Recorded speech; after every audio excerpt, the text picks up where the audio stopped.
I was one of the people that criticised Gareth Southgate before the tournament, and all I can say is, Gareth Southgate, thank you for bringing hope and belief back into the supporters, because let's be honest, better managers than Southgate have failed to live up to the billing.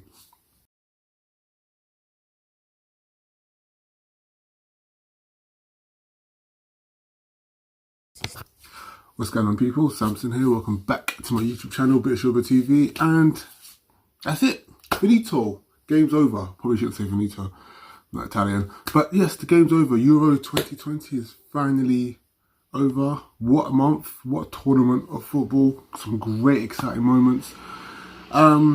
Firstly, congratulations to Italy. Clearly the deserved winners. The best team of the tournament. From game one, they were just unstoppable.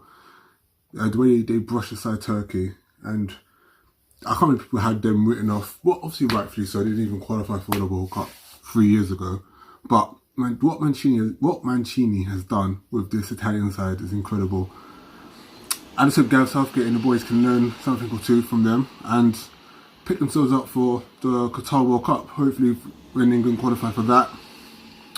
What they've done is, they've obviously, now that they've made us dream and they've made us believe that we can achieve greatness if done correctly. But yes, no, shout out to Italy. I'll get on to England even more in a second, but what a tournament of football. Some great upsets, some great surprises. This has been one of, probably, I will say, one of the best tournaments I've seen in a long time. One of the best Euros I've seen in a long time. There's not too many Euros that stood out for me, I'm not going to lie to you. Obviously, apart from Euro 96, was my first experience watching a major tournament, especially with supporting England. But Euros, Euro 2000 didn't really stand out for me. Euro 2004, again, Euro 2008, 2012 didn't stand out for me. 2016, these Euro, maybe it was because England, when I was supporting at the time, didn't really perform well in these Euros, which is why they didn't stand out for me. But in the whole essence of it, this tournament had so many upsets, surprises, underdogs. The fact that Denmark lost their first two games and still managed to qualify. Okay, yes, the format had changed, and obviously third place teams now were going through, which made it, I guess, a bit better. Because let's think about it, if there was no third place team going through, then we wouldn't have had the historical run that Denmark, the great moments that Denmark provided. Like, come on. Switzerland, just incredible teams. I mean, no one would have thought France would have got knocked out by... no one would have thought France would have not made it through against Switzerland, of all teams. No one would have thought Germany would have got knocked out to England, but no one would have thought England would have made it to the final. Like, this has been a great month of football. Obviously, he's back now to club rivalry, but before I get there, just want to give a shout out to Gareth Southgate and the boys. Obviously, look, penalties. Look, firstly, I was one of the people, before this tournament even started, that had written Gareth Southgate off completely. I had no hope for England in this tournament because Gareth Southgate was a manager, and the attacking talent that England had at their disposal, I felt like they were going to go to waste. There was, and you could say some of them have. Rashford, I don't think Rashford even got a game in this tournament. Fair enough, he's not. You can't really place him ahead of... Firstly, no one would have thought Sterling would have had the tournament that he had, me included. After the season that he had at Man City, I would never would have thought Sterling would have had the tournament that he had. But he was on... Like, you couldn't drop Sterling from this England side. It's impossible. You couldn't drop him. Mount had a decent tournament, but I would have preferred Grealish playing ahead of him. No offence to Mount, he done well when called upon, but Grealish for me was a much better option that should have been used more in this tournament. Same thing with Sancho. I feel like Calvin Phillips had a great tournament. Again, another surprise package from Leeds. He's going to be, if he can carry on his form that he had in this tournament into the next season in the Premier League, I can see him moving to a bigger club come the summer.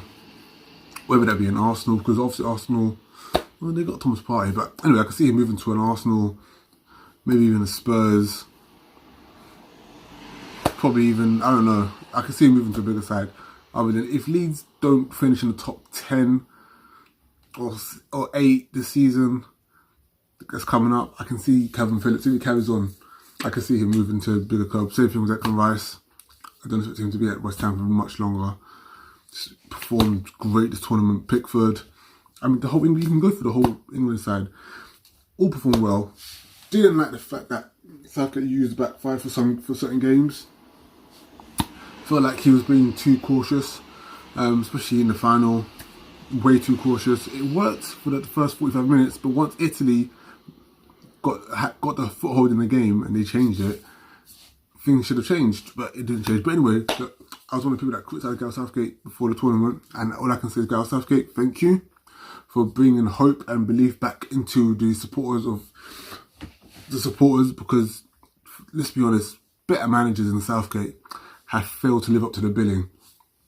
I'm talking Terry Venables, Glenn Hoddle, Sven-Goran Eriksson, Fabio Capello. These are all managers that were much better than him, or a lot better than him in terms of name, attribute, stature, and what they've achieved at club level.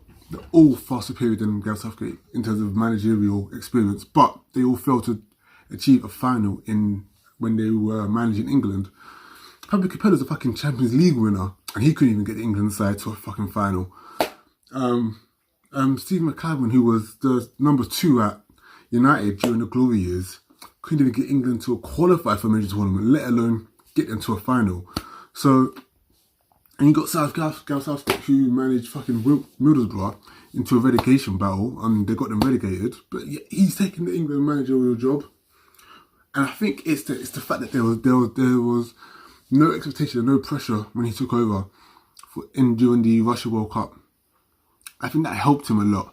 And the fact that there was little to no pressure this tournament as well helped him a lot. But going into the World Cup 2022, there's going to be huge pressure now. The expectancy now is going to be, can we go that one step further of not only getting to a final, but winning it? And Qatar 2022, the stage is set.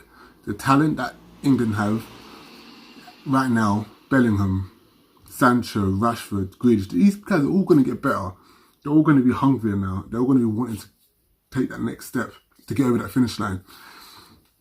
And what better stage than to do it on the world stage, the grandest stage of them all, the biggest sport in world football, the World Cup final. Anyway, I'm getting ahead of myself, but all I can say is, Euros over, back to club rivalry football.